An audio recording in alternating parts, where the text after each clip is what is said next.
Hello friends, ये 5 फरवरी 2026 current affairs the Hindu का analysis का शॉर्ट नोट्स है। ठीक है, तो पहले है कि president rule in the Manipur. Manipur में क्या हुआ था? प्रेसिडेंट रूल लगा हुआ था, आप लोगों को पता ही था। बहुत लंबे समय से ये घटना चल रहा था, तो अभी वहां पर जो है प्रेसिडेंट रूल समाप्त हो गया है।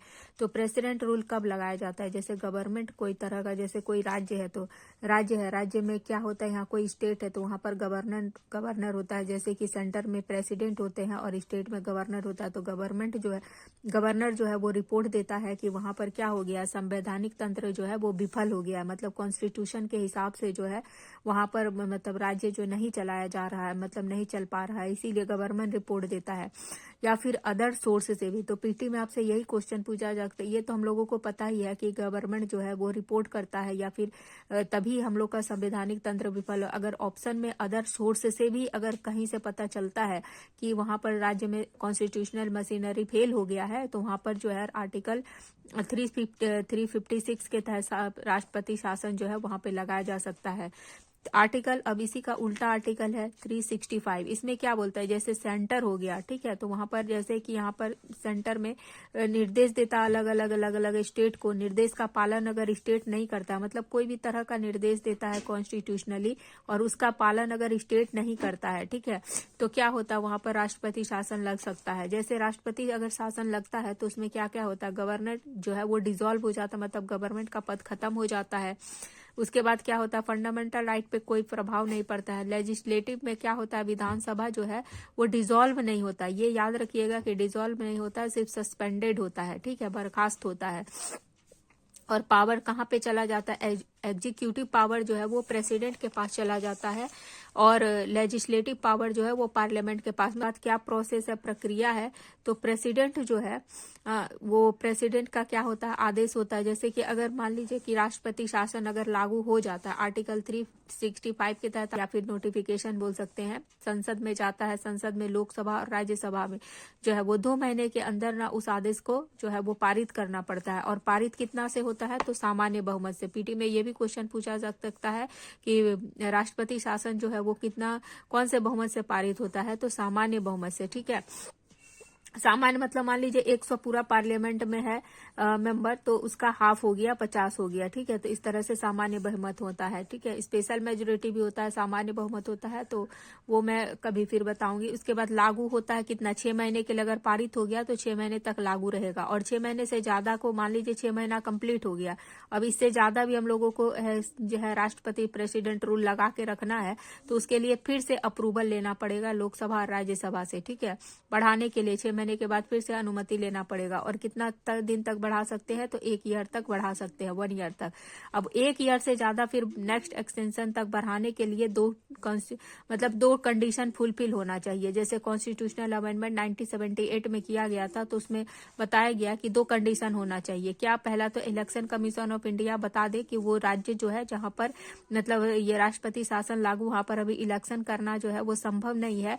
और दूसरा है कि नेशनल इमरजेंसी अगर राज्य में लगा हो, ठीक है, तभी भी मतलब 1 साल से ज्यादा हम लोग बढ़ा सकते हैं। और कितना मैक्सिमम बढ़ा सकते हैं? तो 3 साल तक हम लोग इसको मतलब हर 6 महीना किए, फिर लोकसभा राज्यसभा पार्लियामेंट से अप्रूवल लिए, फिर 6 महीना किए, फिर 6 महीना किए, फिर 6 महीना किए, ऐसे ऐसे करते करते जो है मतलब ये 1 साल हुआ। तो 1 साल के बाद बढ़ाने के लिए 2 कंडीशन हो गया जो मैंने बताया, और उसके बाद फिर 1 साल से फिर 1 साल और बढ़ाएं, फिर 1 साल और हो गया। तो इस तरह से 3 साल तक हम लोग ज्यादा से ज्यादा राष्ट्रपति शासन को बढ़ा सकते हैं। तो आपसे क्वेश्चन में यहाँ पर भी पूछा जा सकता है कि एक बार में कितने महीने तक बढ़ा सकते हैं, क्यों अप्रूवल का लेना का जरूरत पड़ेगा, और मैक्सिमम कितना बढ़ा सकते हैं? तो 3 साल तक बढ़ा सकते हैं। तो यहाँ से भी क्वेश्चन पूछा जा सकता है। 1 साल के बाद बढ़ाने के लिए क्या कंडीशन है? तो 2 कंडीशन होता है। यहाँ से भी आपका पीटी का क्वेश्चन बन सकता है, ठीक है। और ये भी पूछा जा सकता है कि राष्ट्रपति शासन लागू होने पे क्या फंडामेंटल राइट जो है वो प्रभावित होता है, मतलब खत्म हो जाता है? तो नहीं, खत्म नहीं होता। ये फंडामेंटल राइट जो है वो लागू ही रहता है। उसके बाद नेक्स्ट है सारस क्रेन, ठीक है। सारस क्रेन का क्या है, यूपी में एक सर्वे हुआ था, यूपी का इटावा में, तो वहां पर सबसे ज्यादा इसका आबादी पाया गया है सारस क्रेन का। तो आने का क्वेश्चन पूछने का संभावना है।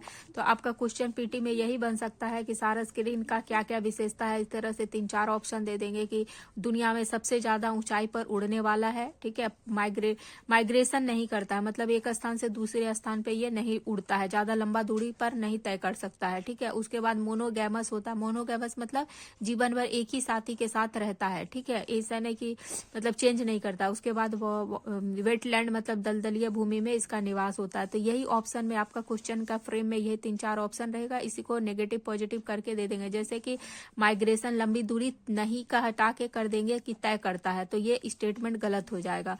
ये मोनोगैमस नॉट मोनोगैमस कर देंगे, ठीक है। यहाँ पर तो नहीं, मोनोगैमस होते हैं, ठीक है। तो क्वेश्चन किसी तरह से नहीं करके ही ज्यादा पूछा जा सकता है। उसके बाद साइंटिफिक नेम क्या है, यूपीएससी में तो इसी तरह से पूछते हैं, लेकिन पीसीएस में थोड़ा हल्का कर देते हैं।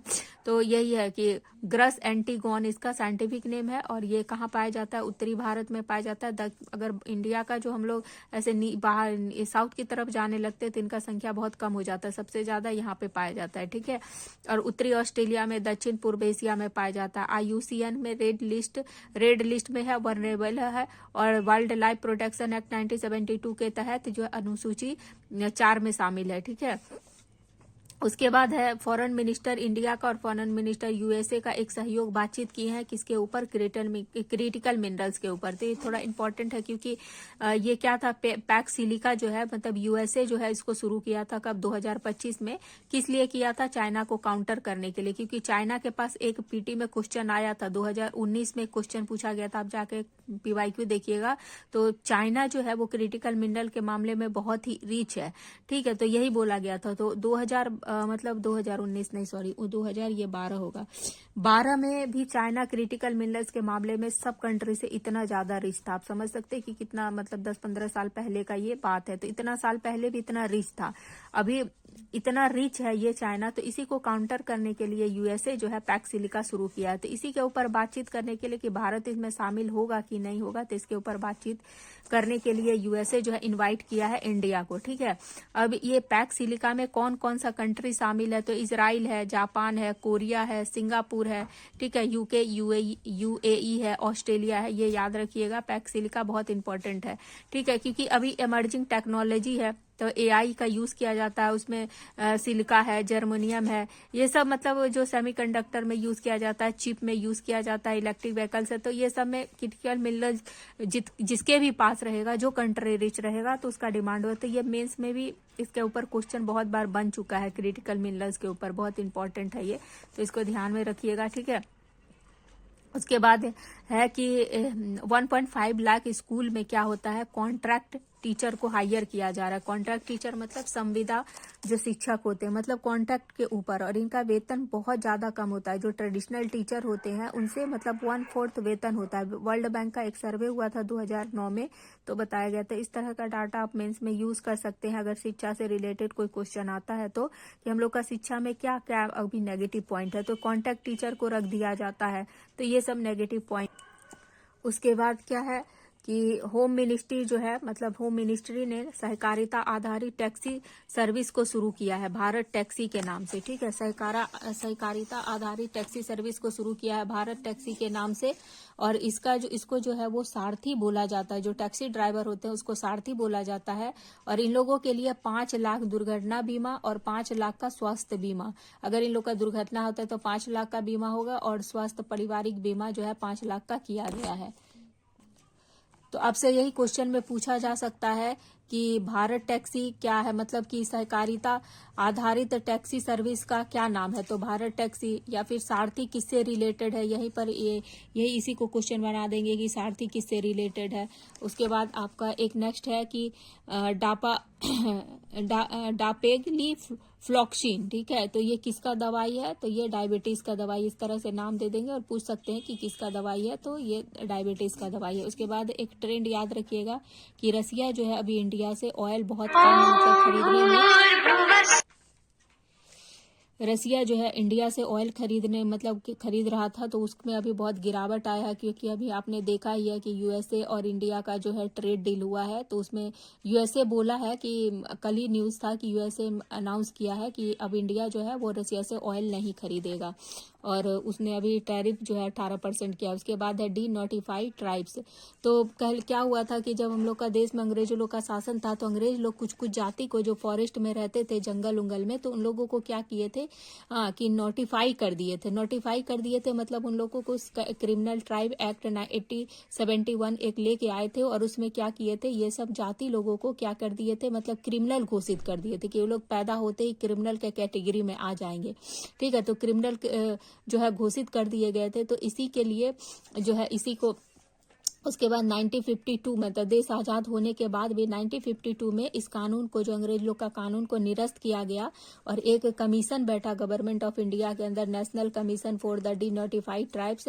वो कमीशन जो है बैठा था भीखू राम जी। तो यही क्वेश्चन आपसे पूछा जा सकता है कि डी नोटिफाइड ट्राइब से रिलेटेड भीखू मतलब कौन सा कमेटी बैठा और कौन थे उसके अध्यक्ष। तो भीखू राम जी उसके अध्यक्ष थे।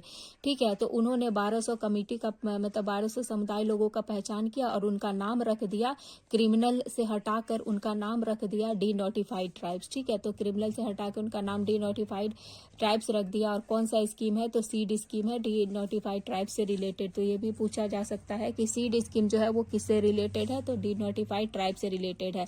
तो अभी ये न्यूज में क्यों है, क्योंकि अभी कास्ट सेंसस होने वाला है। ठीक है, तो कास्ट सेंसस होने वाला है, तो कास्ट सेंसस में ये बोल रहे हैं कि 2027 में जो सेंसस होने वाला है, तो वो अपने लिए अलग से स्थान का मांग करे, जैसे कि SC ST OBC का जैसे अलग से स्थान दिया गया है, संविधान में मान्यता दिया गया है, तो ये भी अपने लिए संविधान में मान्यता जो है वो मांग रहे हैं अपने लिए। ठीक है, अभी ये जो डी नोटिफाइड ट्राइब्स है या नोमेडिक ट्राइब्स है या सेमी नोमेडिक ट्राइब्स है, ये किसके तहत आते हैं, तो अभी SC ST OBC के तहत ही ये शामिल है, इसी के अंदर में शामिल है। और इनका अवस्था जो है, मतलब डी नोटिफाइड ट्राइब्स का अवस्था जो है इन लोगों से भी बहुत ज्यादा बुरा है। इसीलिए ये लोग डिमांड कर रहे हैं कि इन लोगों को भी अलग से एक जाति में रखा जाए और संविधान में इनको भी जगह दिया जाए, इनके लिए भी अलग अलग स्कीम हो, व्यवस्था हो। तो इसी के लिए ये डी नोटिफाइड ट्राइब्स है। मिलते हैं फिर नेक्स्ट वीडियो में।